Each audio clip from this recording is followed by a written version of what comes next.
A real-life hospital horror story. In a small town in rural America, it was an old, abandoned hospital that had stood unused for years. Built in the early 1980s, this hospital had once been the town's main medical center. However, in the early 2000s, a new hospital was built, and this old building was left deserted. Over time, many terrifying stories began to circulate around the hospital. People claimed to hear strange noises coming from inside at night, and said that those who entered never came out again. John was one of the young people in the town. He had moved to a big city for college, but returned to his hometown during summer vacations.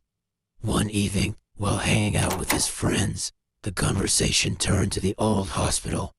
The group began debating just how scary the hospital was and what might have happened inside. John, challenging his friends' courage, proposed that they enter the hospital at midnight. His friends agreed, and they decided to go the next night. The next day, as evening approached, John and his four friends, Mike, Sarah, James, and Emily, gathered together. They brought flashlights, cell phones, and some snacks. As midnight approached, they headed towards the old hospital. The closer they got, the more the hospital's gloomy and eerie appearance began to unsettle them. When they arrived at the front of the hospital, they could hear faint breezes and strange tapping sounds coming from inside. John and his friends forced open the hospital's rusty door. Once inside, they were greeted by the overwhelming smell of mold and decay. The corridors were dark and cold. Old medical equipment, gurneys, and broken glass were scattered everywhere. The group turned on their flashlights and began to explore the hospital.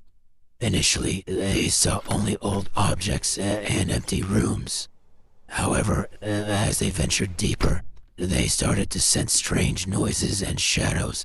After wandering for a while, John and his friends decided to go down to the basement. The basement was known to be the most terrifying part of the hospital. On the ground floor, they entered a corridor that once housed operating rooms. At the end of the corridor was a large door, from behind which came peculiar sounds. When they opened the door, they saw an old operating table in the middle of the room and strange symbols on the walls. As they walked around the operating table, Sarah suddenly collapsed. John rushed to help her, but her eyes were vacant and her face was pale.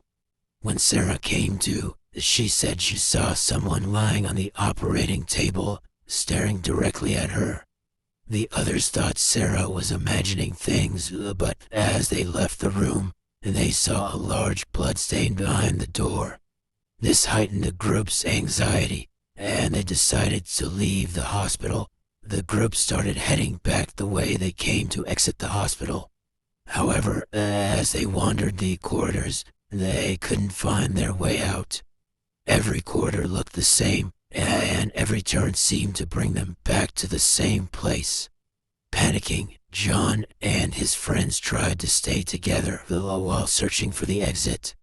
Mike took out his cell phone to check their location on a map app.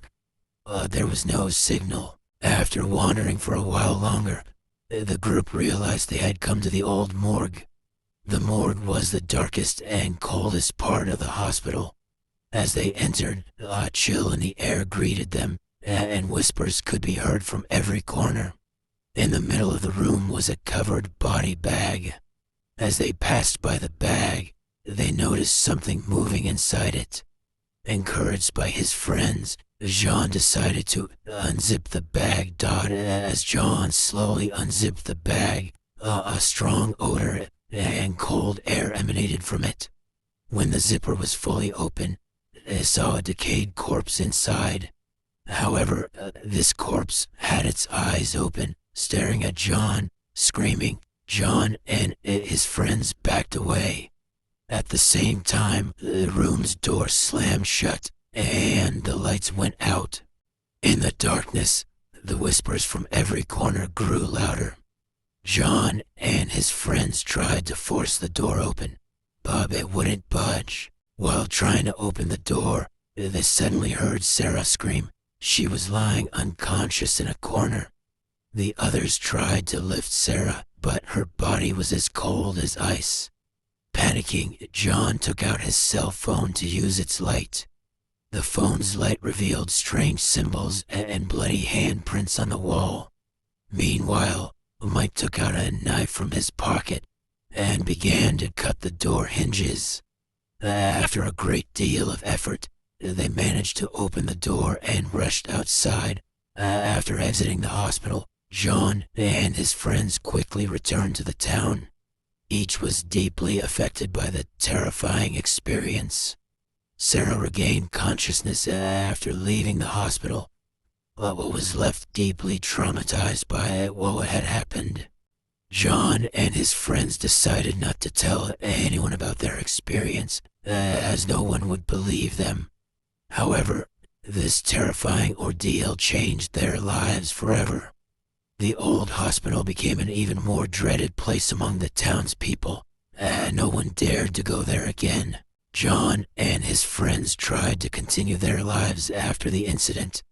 However, each one of them, whenever they woke up at night, remembered wandering the dark corridors of the hospital and being trapped in the cold morgue. This event brought a deep fear and anxiety into their lives. Over the years, the old hospital fell into even more disrepair and was completely forgotten by the townspeople. However, for John and his friends, this old building always remained a symbol of their deepest fears and the nightmare they had experienced. A true horror story, the haunted hospital. In the sleepy town of Brookville, there was an old, abandoned hospital that had stood untouched for years. Built in the early 1980s, the Brookville Medical Center had been the town's primary healthcare facility for decades. However, in the early 2000s, a new, modern hospital was constructed, and the old building was left to decay. Over time, the locals began to tell stories of strange occurrences within the hospital's walls. They spoke of eerie noises, shadowy figures, and the chilling disappearance of those who dared to enter. Among Brookville's youth, tales of the haunted hospital were a popular topic of conversation. One summer evening, a group of friends gathered at John's house. Mike, Sarah, James, Emily, and John himself. As they sat around a fire pit in the backyard, the discussion inevitably turned to the old hospital. Fueled by curiosity and a bit of bravado, Jean suggested they explore the hospital that very night. His friends, excited by the challenge, agreed. They decided to meet at the edge of town near the hospital at midnight. As the clock neared 12, they gathered their gear, flashlights, cell phones, and a couple of snacks. The night was unusually cold for summer, and a thick fog had settled over the town, making the hospital appear even more ominous. Their nerves were on edge as they approached the rusting gates of Brookville Medical Center. The group managed to push open the heavy, creaky doors and step inside. The air was thick with the smell of mold and decay. Their flashlights revealed long-abandoned medical equipment, crumbling walls, and broken windows. As they moved through the darkened corridors, the atmosphere grew increasingly oppressive. The distant sound of dripping water echoed through the hallways, adding to the eerie ambience. They decided to start their exploration on the upper floors. The first few rooms they entered were empty, save for old hospital beds and scattered papers. As they made their way down a long hallway, Sarah suddenly stopped. She felt a cold draft, though there were no open windows or doors nearby. She shivered and told the others, who laughed nervously, and continued on. In one of the patient rooms, Emily found an old, dusty journal. Flipping through the pages, she discovered it belonged to a nurse who had worked at the hospital. The journal entries grew increasingly strange, detailing unexplained phenomena and a growing sense of dread among the staff. The final entry was a hastily scrawled warning: "Do not go to the basement." Undeterred by the journal's warning, the group continued exploring. They eventually found themselves in an old operating room. The room was in a state of disarray, with surgical instruments scattered across the floor and a rusting operating table in the center. As they examined the room, James noticed something strange on one of the walls, a series of symbols drawn in what looked like dried blood. Suddenly, the room grew unbearably cold. Their breath became visible, and an overwhelming sense of dread filled the air. Sarah, who had been standing near the operating table, gasped as she felt a hand grip her ankle. She screamed and jumped back, causing the others to whirl around in alarm. They shone their flashlights on the floor but saw nothing. The group decided it was time to leave the operating room. Despite the warnings and their growing fear, curiosity got the better of them. They found a stairwell leading to the basement and decided to see what lay below. The descent was long and treacherous, the stairs creaking under their weight. When they reached the bottom, they found themselves in a dark, damp corridor lined with old storage rooms and utility closets. As they explored the basement, they came across an old morgue. The temperature dropped even further, and an overwhelming sense of dread washed over them.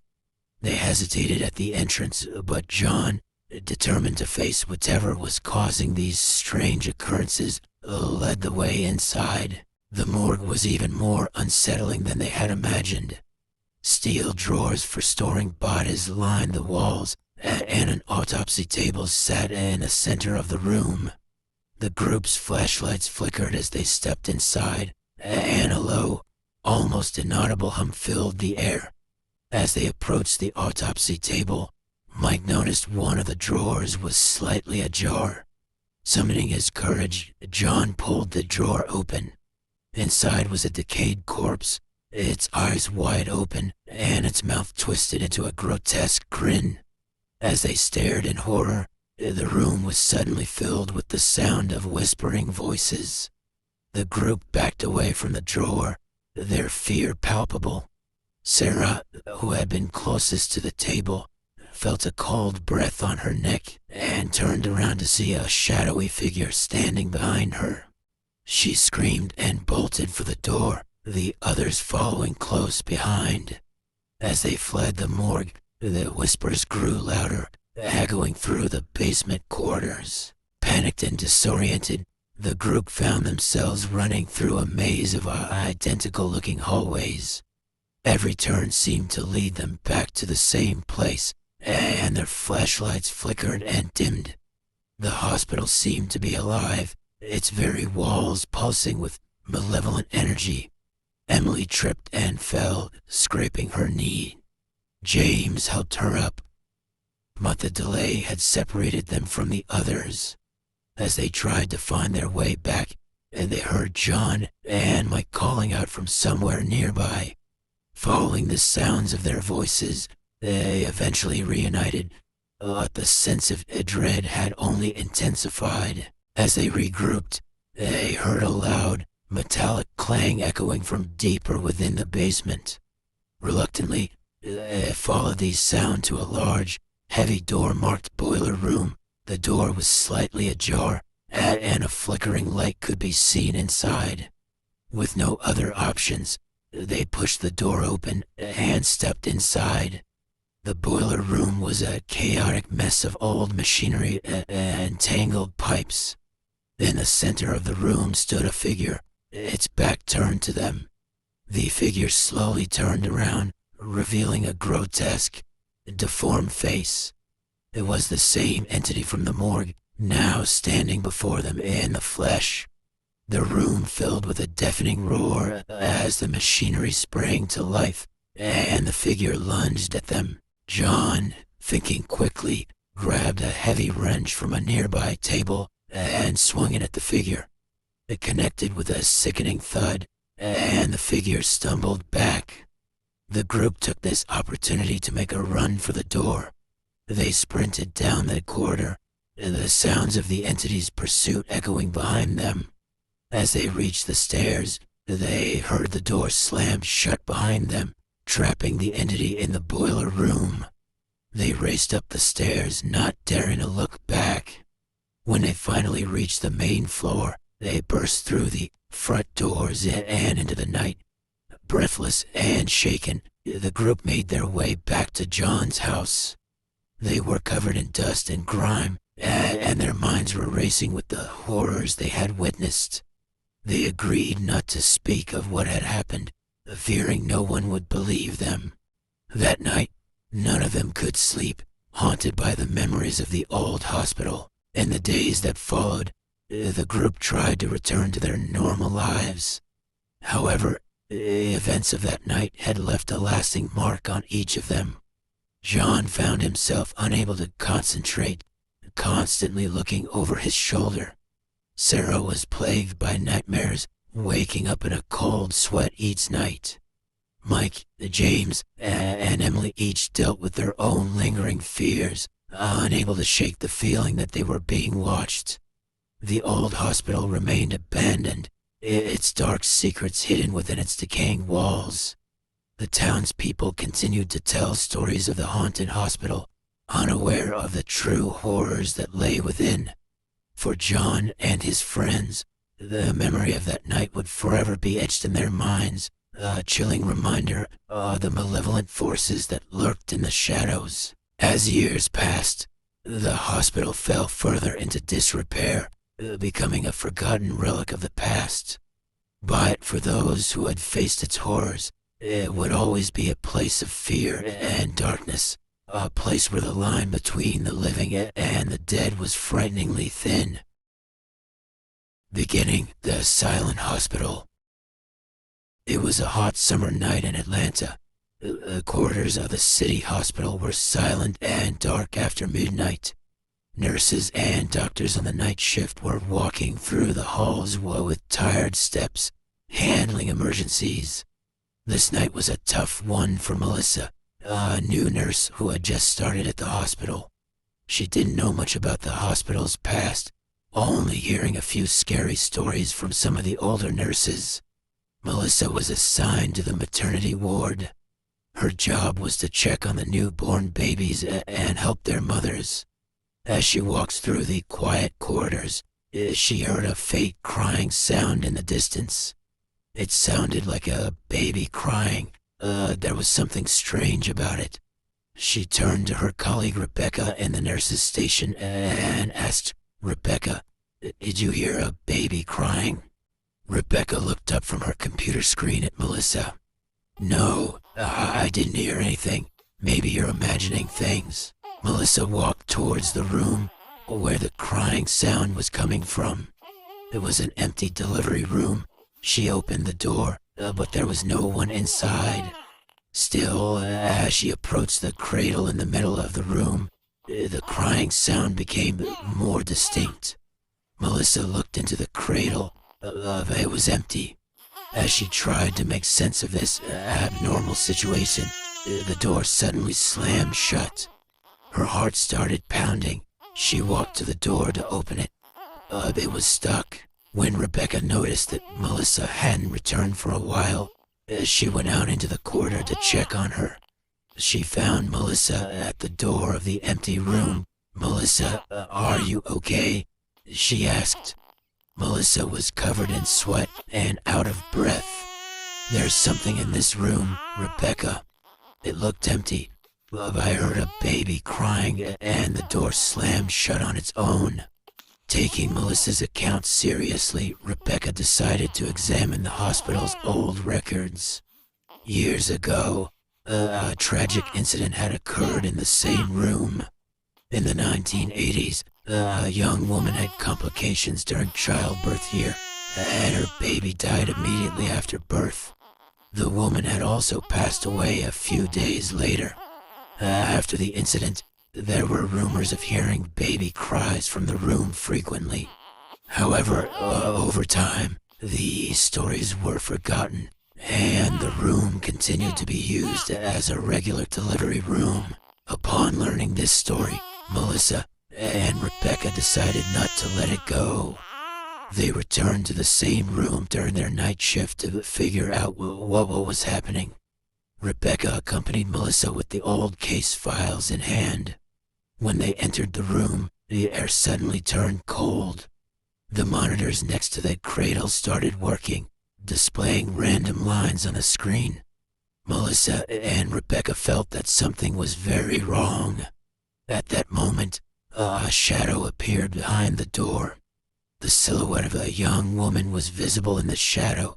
Melissa and Rebecca stepped back in fear. The woman's silhouette moved towards the cradle and started crying as she looked inside. This was the spirit of the woman who had died years ago, as she was searching for her baby. To solve the mystery and bring the spirit to peace, Melissa and Rebecca delved deeper into the old records. They found the graves of the woman and her baby and held a small ceremony at the cemetery. During the ceremony, it prayed and wished for the spirits to find peace. After this ceremony, no more baby cries were heard in the hospital. Melissa and Rebecca had solved part of the hospital's horrifying past and helped these spirits find peace. However, there might still be other rooms with unresolved secrets and restless spirits. As the night shift ended, Melissa and Rebecca decided not to tell the other nurses and doctors about what they had experienced. To protect the hospital's reputation and avoid scaring other staff, this event would remain their little secret. However, they continued to feel a slight shiver each time they passed by that room during their night shifts. After this incident, Melissa and Rebecca became more cautious and decided to investigate any abnormal situations immediately. The city hospital in Atlanta had gained another mystery that night, but thanks to brave nurses, part of it was solved. Every time Melissa started her night shift, she would feel a shiver when she passed by that room. Under the hospital's lights, the echoing silence in the corridors always reminded her of this story. This story would remain a whispered secret within the hospital's walls. Rebecca and Melissa were determined not to tell anyone. However, if another nurse or doctor ever heard something in that room, it would become part of this horrifying story. The city hospital in Atlanta continued to hide many stories within its silent and dark corridors at night. Although Melissa and Rebecca kept their experiences secret, the walls of the hospital would never forget this story. During every night shift, the echoing silence in the hospital's corridors reminded them of that terrifying night. Melissa would always remember the story during her shift, but she would never tell anyone. Like many secrets, the hospital would also keep this story hidden within its walls.